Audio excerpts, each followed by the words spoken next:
Hi everyone, this is Miss Woodruff here, and I'm here with your tech of the day. So today I have two formative assessment tools to share with you that I have recently discovered and I think are awesome. The first one is Edulastic, and if you've used GoFormative before, it's similar to that, but better. So I have already imported my classes from Google Classroom. It was super easy, and the layout on the dashboard is similar to Google Classroom. And there are options for uploading students if you do not already use Google Classroom. But then if we go over to assessments, we're going to create a new assessment. So it gives me three different options. The first one is creating from scratch. The second is choosing from a pretty wide library of already pre-built assessments. And then the last one is where if I have assessments that I've used in the past, I can upload it as a PDF to create it into an Edulastic assessment. So what we're going to do is we're going to go to create an assessment ourselves from scratch. Now, when I was creating my classes, it asked me the grade level and it asked me the subject. So that's why it already has this pre-filled out for me. I can select down to a certain standard. I can select the question types, which that is my favorite part about Edulastic is the wide variety of question types that I can put in on the assessment. So at the beginning of the scroll bar, we have the typical selections, the multiple choice, multiple selection, some number and passage-based options, but then we get into a lot more creative options. Classification, closed matrix, and anytime I'm clicking on these, it's going to come up with a list of questions that have already been created by other users. And so if I want to use their assessment question, all I have to do is click add, and it adds it to my assessment automatically. Super easy. If you've ever used quizzes, it has a similar function to where you can pull from other people's created quizzes. So now if I want to create a question myself, I'm going to come to the top to author a new question. And this is where I can see those options too. So those are all of the classic type questions. But usually on other formative assessment tools, you do not have this many options, and at least not on a free version. So there's also the Math Enhanced, which can be used outside of math. Obviously, a lot of these are also going to be used in science. And you could even have some of these used for geography and social studies. And then we have some ELA enhanced type questions. And again, these can be used in other content areas, not just ELA. I could definitely use the matching tables and classification features in science. So once I have created an assessment and I send it out to the kids, I'm going to be able to see real time how they're doing on the assessments, how they're doing on the questions. It's all going to be populating on my screen at that time, which I think is awesome. Again, if you've used Formative, it is similar to that. Edulastic also has a drawing tool like Formative. So I just think Edulastic takes Formative and then adds a little bit extra. So I'm very excited to start using it with the class. Some other teachers that are using it are on the 8th grade pod. So if you decide to use it and you need help or you have any questions, you can ask me or reach out to some of those team members on the 8th grade pod. Another tool that I want to share with you today is PlayPosit, sorry.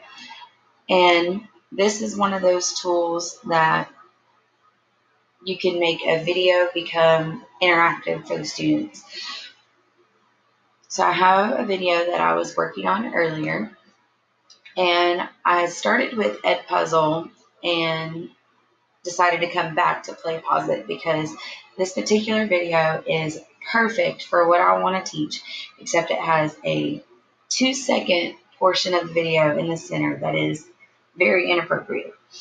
So unlike Edpuzzle, I can clip, which this gray hashed out area right here is where I have clipped out that 2-second portion so that students will not see it when I share it with them. So as you're going through the video, you get to a section continuing to this day where you want to ask a question. So then I can click the waffle over here. So if you're a Google person, you know, you got hot dog and waffle going on.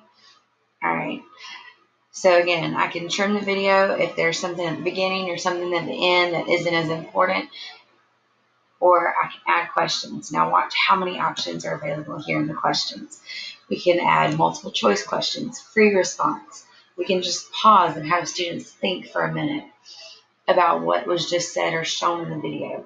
We can add a polling survey. We can have them check all that were shown in the video in the last section. We can fill in the blank. You can add in something else from the web, and it's just layering up on top of each other. And then you can even have a discussion forum going along the kids. Just make sure that you're monitoring it if you have that going. And you can add as many of these as you want. And it's these genes that are life's information carriers. They contain instructions and orders. Sorry.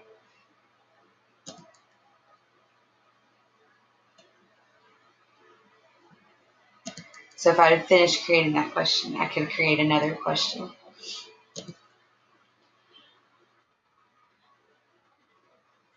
Now for the data, when you get done, let's just save and finish and go back to our dashboard.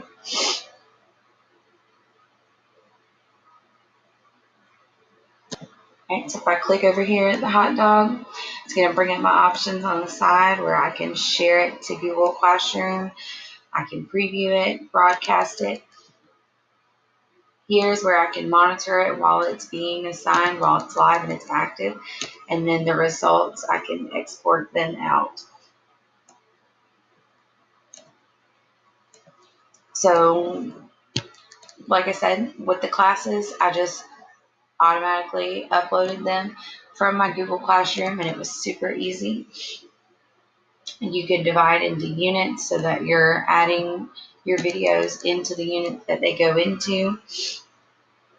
I can click on this one and show you some more about the questions throughout. So this video is about osmosis, and at this section they have a fill in the blank that they're answering. This question again is fill in the blank going through. And then the last question